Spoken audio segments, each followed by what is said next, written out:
in this video, I'm going to go ahead and break down John 3:16 and unlock the scripture. So here's John 3:16. Hutos God agape hotheos ton kosmon, hoste ton huion ton monogone edoken. Hena pas ho pistuon esauton me apoletai al eke zoen ionia. For God so loved the world that he gave his one and only Son, that whoever believes in him shall not perish, but have eternal life. Context. In John 3, Jesus talks with Nicodemus, a religious leader who is curious about Jesus' teachings. Jesus tells him that to enter God's kingdom, people must be born again, meaning they need a spiritual change, not just a physical one. Nicodemus is confused, so Jesus explains further. In John 3:16, Jesus says that God loved the world so much that he gave his only Son to save it. Anyone who believes in him will have eternal life and will not die forever. So let's go ahead and unlock this verse. This first word over here, agape, comes from the root word agapao, meaning I love. And so this verb is in the aorist past tense, which often denotes a past action viewed as complete or finished. Now, in this case, it means loved, or it can also mean had loved. The aorist tense here emphasizes that God's love for the world was demonstrated at a specific moment in time, pointing to the act of giving his Son. The active voice shows that this is an intentional action initiated by God. Now, let's look at this word over here, this adjective monogene. And so the root is from monogenes, meaning one or only begotten or one and only. And it comes from monos, meaning only, and genos, meaning race, nationality, ethnic, kind, or type. It also refers to Jesus as the unique Son of God, one of a kind with no equal. The phrase ton huion ton monogene over here emphasizes that Jesus is the only Son of God who shares in his divine nature. He is not just another prophet or teacher, but a unique Son who holds a special, one-of-a-kind position in the hierarchy of humanity and divinity. Now, essentially, Jesus is a half-man, half-divine being with direct access to God and the ability to control elements within the physical and spiritual realm. Reference his miracles. He has the full experience of humanity, but understands the reason behind the mysteries of life. Similar to the mythic Norse Bifrost, the rainbow bridge between Midgard and Asgard, Christ is the being that bridges together this accursed world and the kingdom of the heavens. And go ahead and look at the previous video that I did on Acts 4:12, with Hupoton Uranon being the only Son of God under heaven.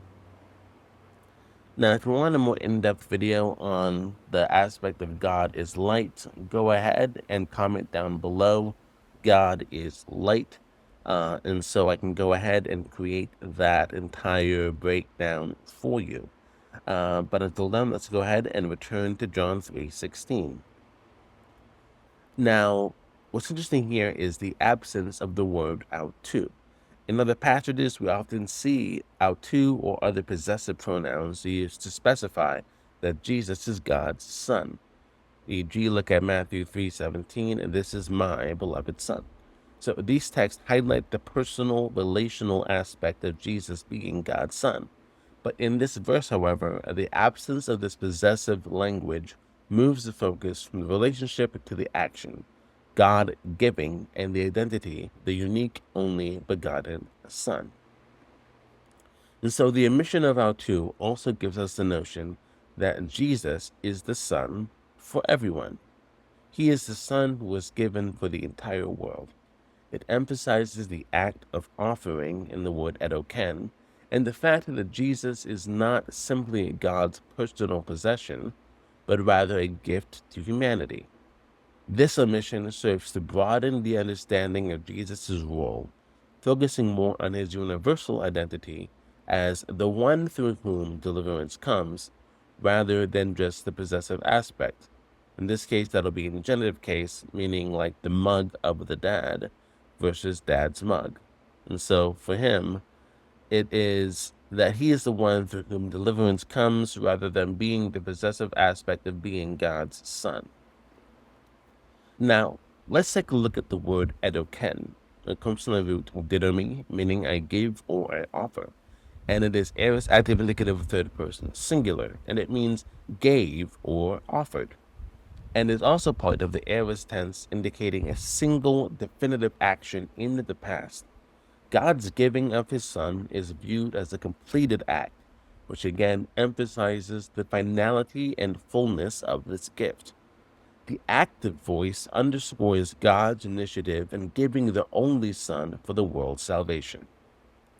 Now, let's take a look at this word, pisturon, meaning one who believes. And so it comes from the root word pisturo, meaning I believe, and it is a participle, and it describes an ongoing action of believing. So the present tense here indicates continuous or habitual belief. It shows that this belief is not just a one-time event, but a continuous act of faith in Jesus. The participle acts as an identity marker for those who believe, characterizing them as people who continually place their trust in Jesus. Now, the word apoletai comes from the root apolumi, meaning I destroy, I perish, or I cut off. What it means is should perish in the middle subjunctive, and it is in the aorist subjunctive form. The aorist tense, again, points to the potential for a decisive outcome, perishing, while the subjunctive mood expresses possibility or purpose. The middle voice here emphasizes that perishing is something that can happen to the person themselves. It implies that the result of unbelief is destruction or ruin, but in this context, it is framed as a conditional outcome.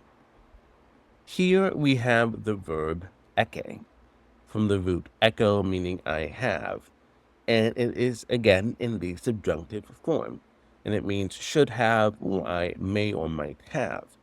The present subjunctive expresses the continuous or ongoing possession of eternal life. This verb shows that eternal life is not just a future expectation, but something that believers begin to experience now, with the present tense implying ongoing experience. Now, the word zoe, from the root word zoe, meaning life, refers to life in its fullest sense. It goes beyond physical life to indicate the spiritual fulfillment that we have in God. This life is more than just existing, but it's thriving. This next word, aionion, means forever or eternal. The phrase zoe aionion not only refers to the length of eternity, but to the quality of time spent within it. So let's go deeper and look at 2 Peter 3:8 to explore this concept of zoe aionion, eternal life, a little bit further. Now in 2 Peter 3:8, we see that with the Lord 1 day is like 1,000 years, and 1,000 years is like 1 day. Hotimia hamera para kurio hos clia ete kai clia ete hos hamera mia. Now, God is an omnipresent being, and what seems like a delay to humans is not a delay from God's perspective. A century in human terms can be but a short blink from God's eternal viewpoint. For example, if we look at this episode of The Next Generation, The Inner Light, Captain Picard experiences an entire lifetime as Kamen in what seems like the blink of an eye. Though only 25 minutes pass on the Enterprise, Picard lived for 40 years, forming relationships, learning new skills, and developing deep emotional connections. His experience is compressed, but it feels complete, real, and eternal to him. Now, think of zoe aionion as a similar concept. Just like Picard lived an entire lifetime in a short span, eternal life in the biblical sense is not merely about living forever in a chronological sense, but about the quality and fullness of life. Life with God that transcends time. It's like experiencing the richness and depth of existence far beyond the ordinary constraints of time, as Picard did in those 40 years. Now, the reality of eternal life isn't about endless time, but about the complete, fulfilled life and communion with God, where the passage of time no longer limits our experience of existence in a linear fashion.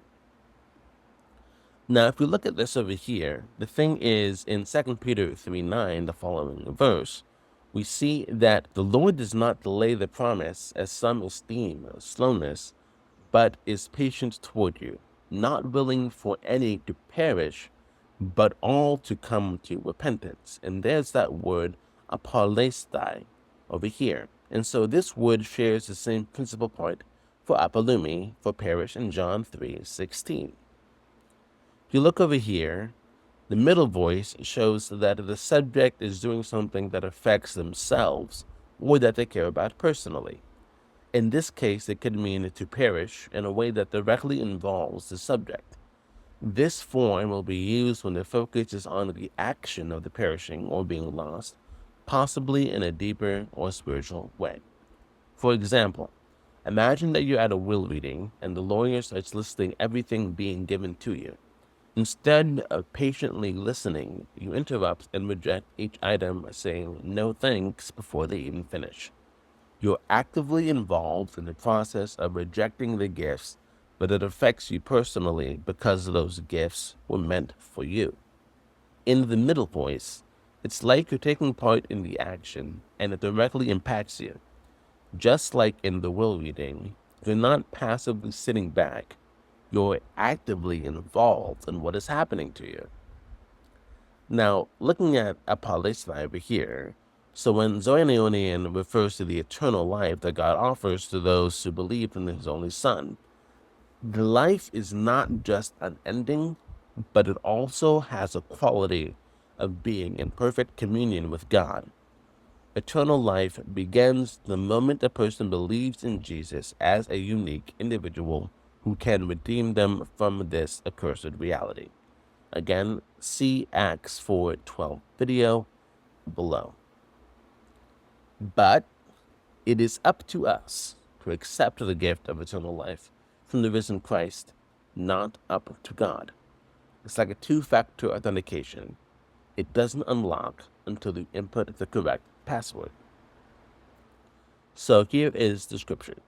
For God so loved the world that he gave his one and only Son, that whoever believes in him shall not perish, but have eternal life. Here is the unlocked version.